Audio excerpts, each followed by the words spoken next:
오늘 주신 하나님의 말씀은 시편 45편 1절에서 17절까지 말씀입니다. 구약 835면 정도에 있습니다. 다 같이 한 절씩 교독하겠습니다. 시편 45편 1절에서 17절까지 말씀입니다. 제가 먼저 읽겠습니다. 내 마음이 좋은 말로 왕을 위하여 지은 것을 말하리니 내 혀는 글솜씨가 뛰어난 서기관의 붓끝과 같도다. 왕은 사람들보다 아름다워 은혜를 입술에서 모으니 그러므로 하나님이 왕에게 영원히 복을 주시도다. 용사여 칼을 허리에 차고 왕의 영화와 위엄을 입으소서. 왕은 진리와 공평과 공의를 위하여 왕의 위엄을 세우시고 명부에 오르소서. 왕의 오른손이 왕에게 놀라운 일을 가르치리이다. 왕의 화살은 날카로워 왕의 원수인 염통을 뚫으니 만민이 왕 앞에 엎드려지는도다. 하나님이여 주의 보좌는 영원하며 주의 나라의 길은 공평한 이유니이다. 왕은 정의를 사랑하고 악을 미워하시니 그러므로 하나님 곧 왕의 하나님이 즐거움의 기름을 왕에게 부어 왕의 동료보다 뛰어나게 하셨나이다. 왕의 모든 옷은 모략과 침향과 육개의 향기가 있으며 상하궁에서 나온 희연은 왕을 즐겁게 하도다. 왕이 가까이 하는 여인들 중에는 왕들의 딸이 있으며 왕후는 오빌의 금으로 꾸미고 왕의 오른쪽에 서도다. 딸이여 듣고 보고 귀를 기울일지어다. 내 백성과 내 아버지의 집을 잊어버릴지어다. 그리하면 왕이 내 아름다움을 사모하실지라. 그는 내 주인이시니 너는 그를 경배할지어다. 돌에 따른 예물을 드리고 백성 중 무한자도 내 얼굴 보기를 원하리로다.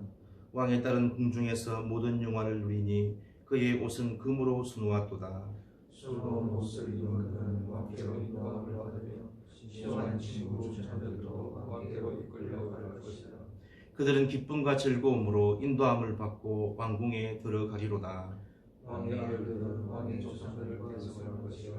왕이 그들로 온 세계의 고난을 삼으리로다. 다 같이 읽겠습니다. 내가 왕의 이름을 만세에 기억하게 하리니 그러므로 만민이 왕을 영원히 찬송하리로다. 아멘.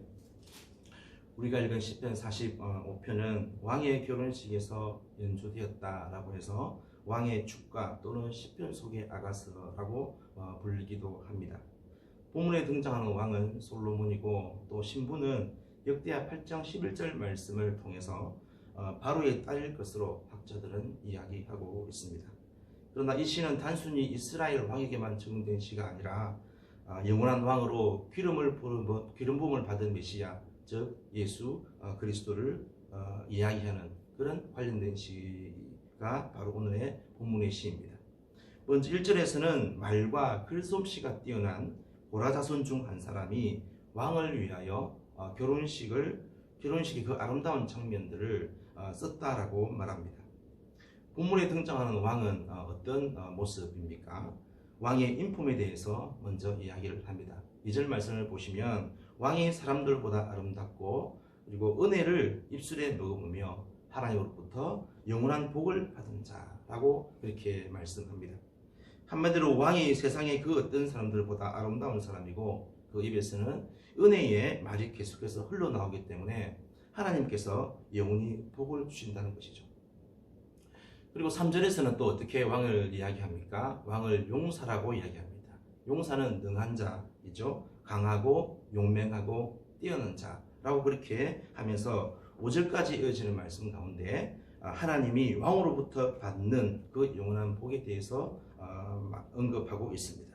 그것은 무엇입니까? 첫째로 허리에 칼을 찬 왕의 모습입니다. 이것은 바로 통치를 이야기하는 것이죠. 두 번째는 왕의 영화입니다. 왕의 영화는 자신의 어떤 그런 능력이나 자격을 자랑스럽게 생각하는 그런 영광스러운 모습을 이야기하고요. 그리고 세 번째는 진리와 온유와 공의를 위하여 위엄의 옷을 입었다라고 그렇게 말하면서 이런 왕의 화살은 어떤 원수라도 물리칠 수 있는 그런 최종 분기가 되는 그런 복을 누리게 된다라고 말씀하고 있습니다. 그리고 6절에서 8절 말씀은 왕이 들고 있는 지시봉 혹은 막대기를 이야기하는 규입니다. 이 규는 흔들리지 않는 왕권을 이야기하는 것이고요. 그리고 정의를 사랑하고 악을 미워하는 통치자의 모습, 그리고 몰향과 침향과 육계의 그 향이 가득하고 아름다운 음악이 연주되는 그런 상하궁에서 생활하는 그런 왕의 모습을 오늘 노래하고 있습니다. 그런데 이 모든 것을 왕에게 주신 분이 누구라고 합니까? 하나님이라고 말씀합니다. 여러분 7절 말씀을 보시면 하나님 곧 왕의 하나님이 왕에게 부어주셔서 다른 왕보다 뛰어나게 하셨다라고 말씀합니다. 그런데 오늘 우리는 이런 왕의 모습에서 예수 그리스도가 왕으로 통치하시는 그런 하나님의 나라를 우리는 확인할 수 있습니다. 다윗과 솔로몬의 왕권이 영원한 것 같이 장차 다윗의 자손으로 오실 이 만왕의 왕이신 주님이 다스리시는 나라 또한 영원할 것임을 오늘 말씀합니다. 여러분 우리가 믿음 생활할 때 우리 믿음의 표징 혹은 길잡이로 우리가 삼아야 할 것 중에 하나가 바로 주님이 왕으로 계셔서 통치하시는 나라가 있다라는 그런 사실에 대한 확실한 그런 의지가 우리에게 있어야 한다는 것이죠. 이런 믿음이 있어야 우리가 지치지 않고 계속해서 앞으로 나아가고 믿음으로 우리는 생활할 수 있게 되어지는 것입니다. 그런가 하면 여러분 신부의 모습은 어떻습니까? 9절부터는 신부의 그 왕비에 대해서 계속해서 노래하고 있습니다.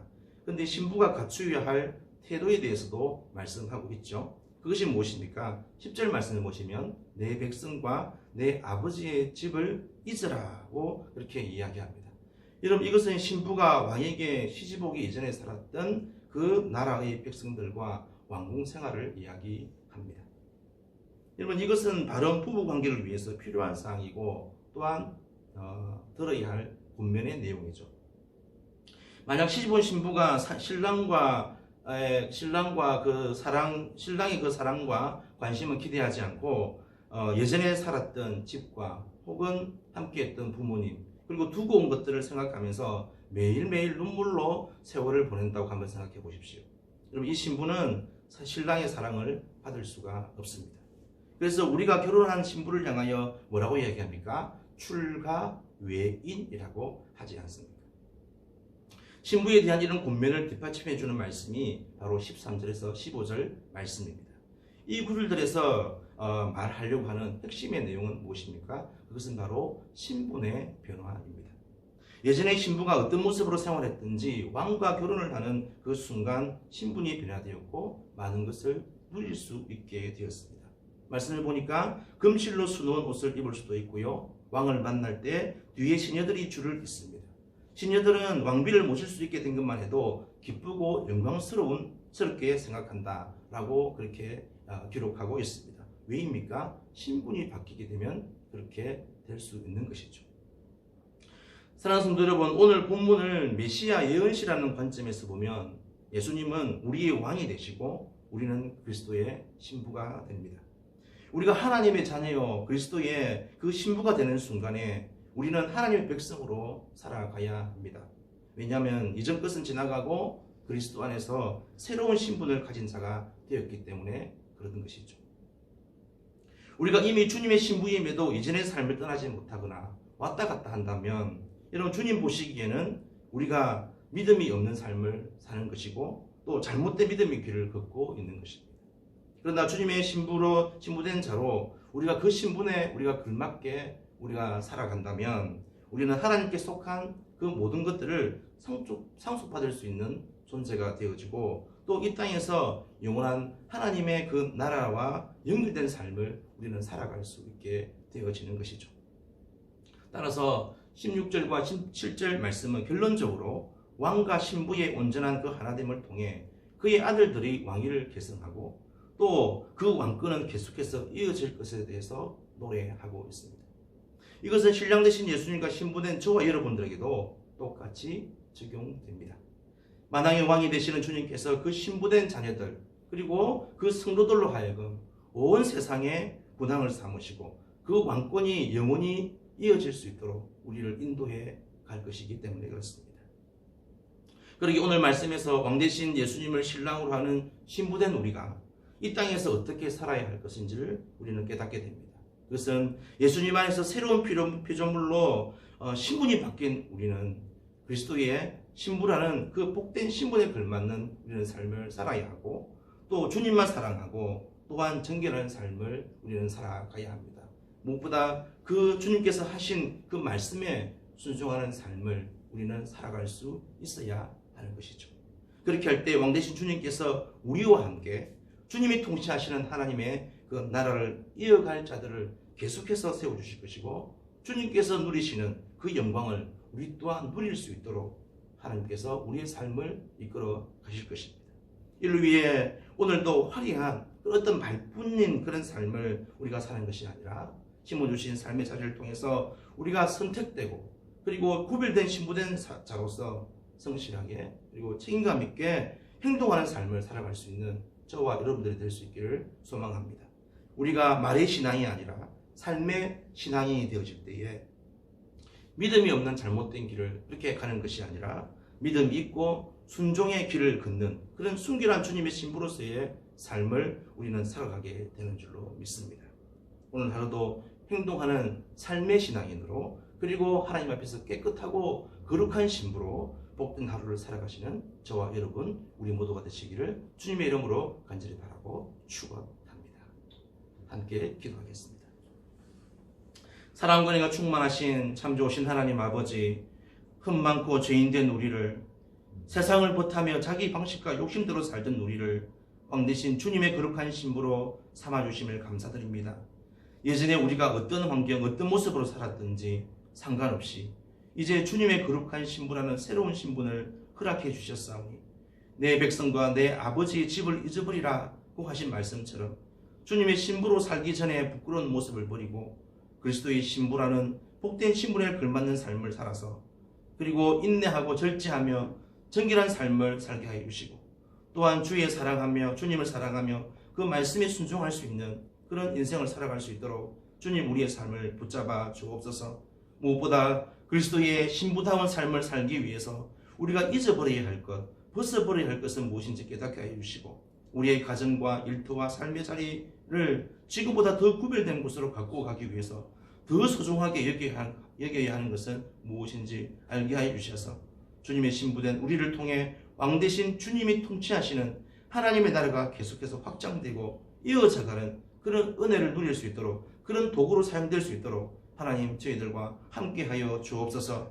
우리가 가정에서 남편이나 아내로서 부모나 자식으로서 말의 신앙인이 아니라 행동하는 신앙이 되게 하여 주시고 우리의 일터와 학교와 삶의 자리에서도 주님의 손과 발로 순종하는 그리스도인이 되게 하여 주셔서 신을 대신 주님의 이름을 높여드리는 복된 삶을 살게 하여 주옵소서.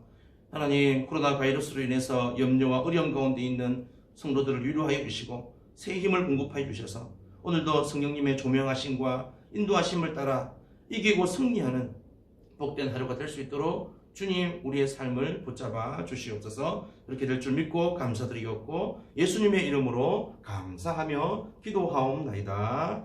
아멘. 주기도문으로 예배를 마치겠습니다. 하늘에 계신 우리 아버지여, 이름이 거룩히 여김을 받으시오며 나라가 임하옵시오며 뜻이 하늘에서 이루어진 것 같이 땅에서도 이루어지이다. 오늘날 우리에게 일용할 양식을 주시옵고 우리가 우리에게 죄 지은 자를 사하여 준 것 같이 우리의 죄를 사하여 주시옵고 우리를 시험에 들게 하지 마시옵고 다만 악에서 구하시옵소서. 대개 나라와 근세와 영광이 아버지께 영원히 있사옵나이다. 아멘.